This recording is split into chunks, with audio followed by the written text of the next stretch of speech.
patient side with hands pronated, so meaning nag-aamon dapat ang hands sa patient.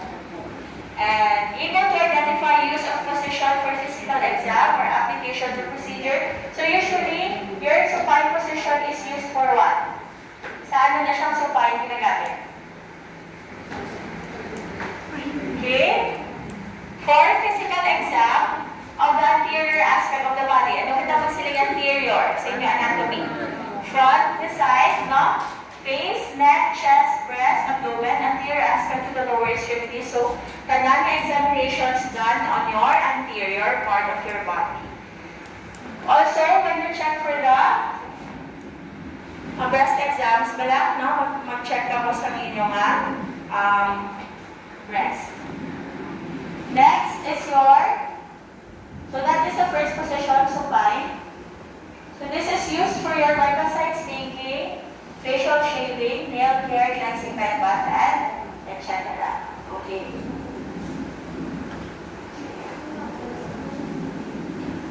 Next position is your dorsal recumbent position.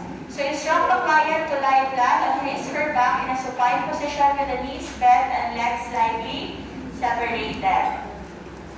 So let the arms rest in a way that is comfortable to the client. Sabo na siyang iyang itsura. This is used for perineal care, no? Sa aton na cleansing bed bath, lubricant care, heat lamp treatment or peri-light, abdominal binder application, pag-apply nyo sa abdominal binder, giving and removing bed fan, home delivery, catheterization, and internal examination. Question, allowed ba ang home delivery? Subong. Nasa balay ka mabata sa paltera. Hindi na siya allowed, no? Pinapreso na malakas ang paltera kung mabalaan. But just in case nasa balay ka ng bata, make sure na dalon ang baby ka, mapadala ka man nga, ikaw mo mother, mapadala ka man sa hospital for proper examination and check-up. Okay? Hindi pwede nga sa balay lang. Sa una, mga lola-lola, sa balay lang na sila yung balalata. Nagpila-bata, no? Nagpulo, nagpila. Subong daw rare na naman, ito pa na mo ulit bata sa pagasto, subong sa chip ko. Okay? Dorsal recumbent position. Next is your lithotomy position. Sige na, ulit buktan si Franz. Instruct the client to lie flat and his or her back in a supine position with the knees bent and legs widely separated. The soles of the feet should be flat on bed. No? So let the arms rest in a way that is comfortable to the client. Okay, so ano din ginagamit? So that would be your lithotomy position or your dorsosacral position for rectal exam, vaginal exam, and perineal exam. So, gagamit kita. So, what do you call this one? Para patungan some feet or some legs. What do you call? It's your stirrups. Stirrups or your stirrups. So, kung contractment sa yung inabutang sa bed, no? Separate na siya yung equipment.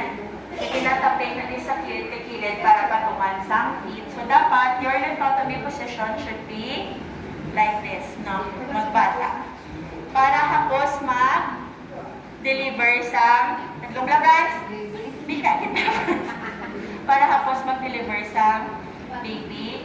And kung may mga rectal examinations, kamo and your vaginal examinations. Okay, next position. So this is for hospital delivery, dilatation and curettage. What is that one? Raspa. Okay, kung nahulugan ang patient. Hemorrhoidectomy. What is that one? What is hemorrhoid? Sabi na ng term? Almoranas. Okay, removal of. Sino may almoranas din? Siyempre wala may maako. Sakit mamuson. Sigwarin. Almoranas katubo sa inyong rectum. Almoranas. Pero internal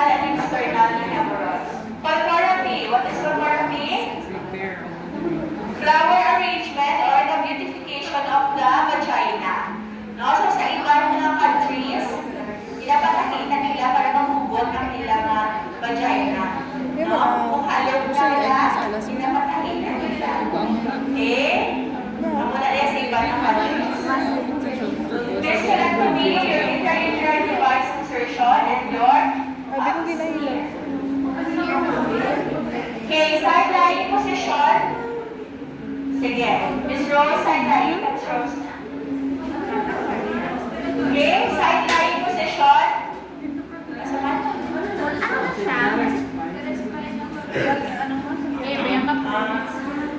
So, para sa tingin naman ang side lying yung position. Instruct the client to lie on his first side, either on the right or left, with the head supported on the pillow. Okay, underlock the pillow along the client's back. Bring the underlying arm forward and flex it on the pillow used for the heart. Bring the underlying arm forward.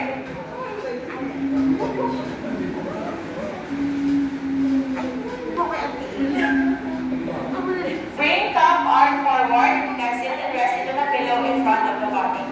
So this should be what your...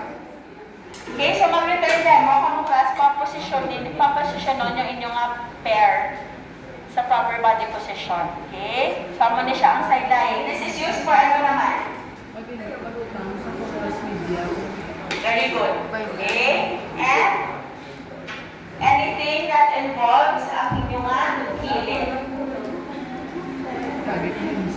Okay? For the posterior naman, as the combination body, back and buttocks.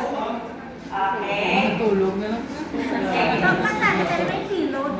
Dulisa ka mo. Dulisa. Okay. Sige. So that is your side lying position or your lateral position. Next. So this is used for your rectal temperature taking for bedridden patients to prevent bed sores and pneumonia. Anong bed sores? Pilas. Pilas or pilas sa likod. Ano yung tawag nyo? Magbugkaw ka na bla? Diba mo siya? Okay, so? Oo. Same position. Sige na, guys. Sa likod. So, same position is different from your side lying, ha? Tama na siya magpaposisyon. Kita nyo lang ang kamot niya.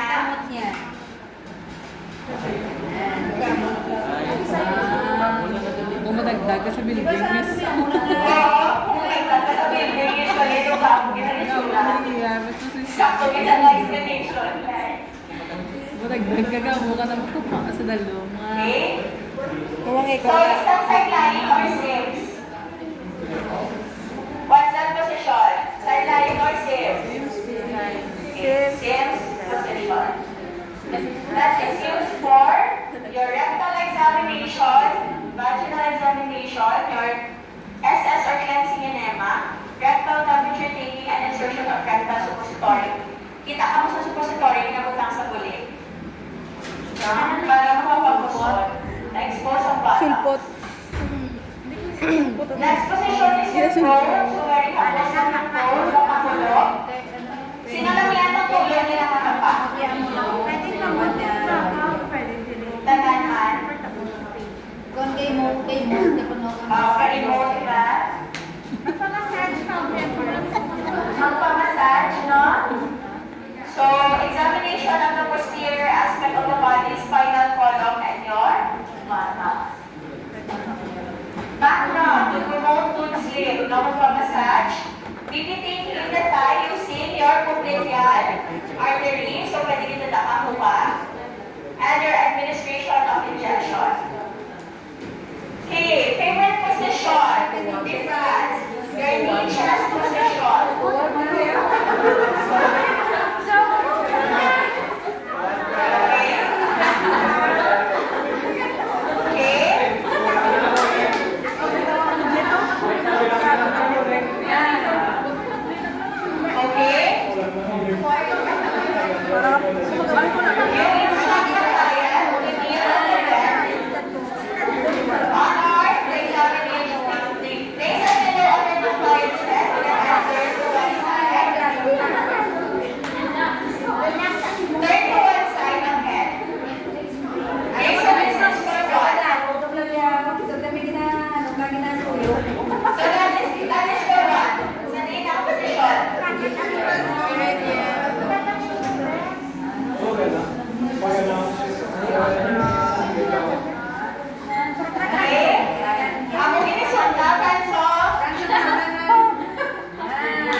Luag pa ka, magtuwad. Okay. Sige. Okay? Sa sex life, ano na siyang posisyon? Dog! Para mag-move down. Sa sex life, as a married bride, dog style. Okay. That is your dog style position, no? Doggy style. Because it is, sometimes there are women na retroverted ang uterus, suli. So, if a woman wants to conceive, so ang unang posisyon, hindi pala retroverted. Because naturally, women have anteverted uterus. So, may mga area na retroverted. So, para kasulod ang sperm sa utero, no? Dapat ang muna siya ang posisyon. Okay? Mo na Ano? Kung suli ko tayo. Oo, no? Sabi ko, ano lang, Lucky bias. posisyon lang. Sige. You should not be afraid to talk about sex education kasi lang po. Hindi mo man mabalaan kung suli ang imo, ano. Para So, balaan kung suli ko semi-collar position. Semi-collar. Ano siya? Now, semi-collar sa dati nila sa gender nyo. Semi-collars is? Suli ko tayo. Gabi. Collars. Parang tao mo ginaya guru yan. Fowler. My collars is 70 to 90. So, usually, ina-adjust na ang bed. Fowler. Then, that is your height. High na. High, semi, and then your collars. Para sa tingin na. Okay. Nagkakapo. Very good. No? Nagkakapo. Kapo, di ba ginapunta ka? Di ba ginawa ka po? Yes. 70, and then your 30. Basically, for your mouth care, facial shaping, nail care, vital signs, and mini-feeding, patient with dyspnea. Anong dyspnea? Difficulty of breathing. Sir, patasok tayo ng imo. Kung hindi order ni Dr. Place patient on semi-Fowler's position, Dr. ano nga ni semi-Fowler's? Nung kakuya, ibinigyan mo ng kabalo as nurses. High, sa ulo niligapan ng body, positioning, woman-nurse na ako. Okay? Next position is your Trendelenburg position. So, usually, ina-arrange na kinaya, ina-adjust na kinaya ang bed. Hindi naman ni mga trend atong bed, ikulang pa rin sa amon. Okay? Dapat, niyara siya nga, straps, para hindi mahulogin yung pasyente. Okay? So, this is for patients with hypovolemic shock or ang mga galubog BP during an operation or post-op, and for patients with bleeding in lower extremities. Okay. Wala na nga. Next position Lingin-lingin is sa your reverse Trendelenburg. So, i-reverse naman siya, ulo naman ang pababaw, and ang feet naman ang matalo. For patients with increased intracranial and intraocular pressure. Okay, and for patients with increased cerebrospinal fluid, para kung naga-build up ang fluid sa babaw, mapanaog mo siya. Marami nang gaalay na Posisyon dapat sa pasyente. Okay, next position, C-curve position or your fetal position. Let the client assume a fetal position with the knees and arms together. The chin should be touching the chest. So, sino ka-sleep niya ang muli? Ganun na. Ang balila no, sa studies ko no, our tendency ta if we are sad, if we are lonely, kung subuan ka or if we miss somebody, nag-fetal position ka mo, why? Mukha mo na kung may nahihitlawan ka mo or nasubuan ka mo. Kaya ba sa studies, it's like your position sa ngara ka pa sa womb sa imo na mother, na feeling mo secured ka sa imong nanay. Okay? So, ang tendency na ako no, our instinct is, every time we have a problem, fetal position kita, instinctively, no? Para nang feel mo nga daw protected ka sa imong mother. Muna siya sa studies.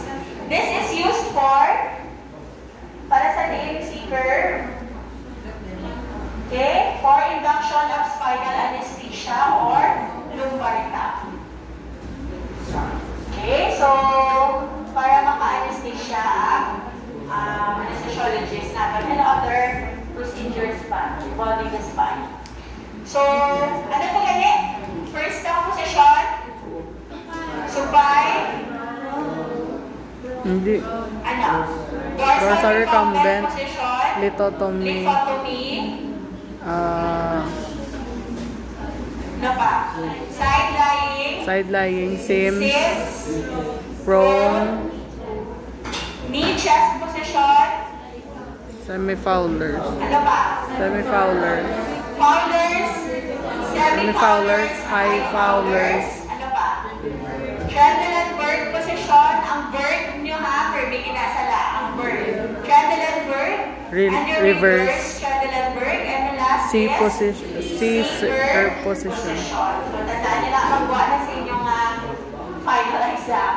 Okay? For your evaluation, client's comfort is increased, breathing is adequate, so per minute yung glass pa min sa rod, nga maka-breathe lang yung sakto yung pasyente.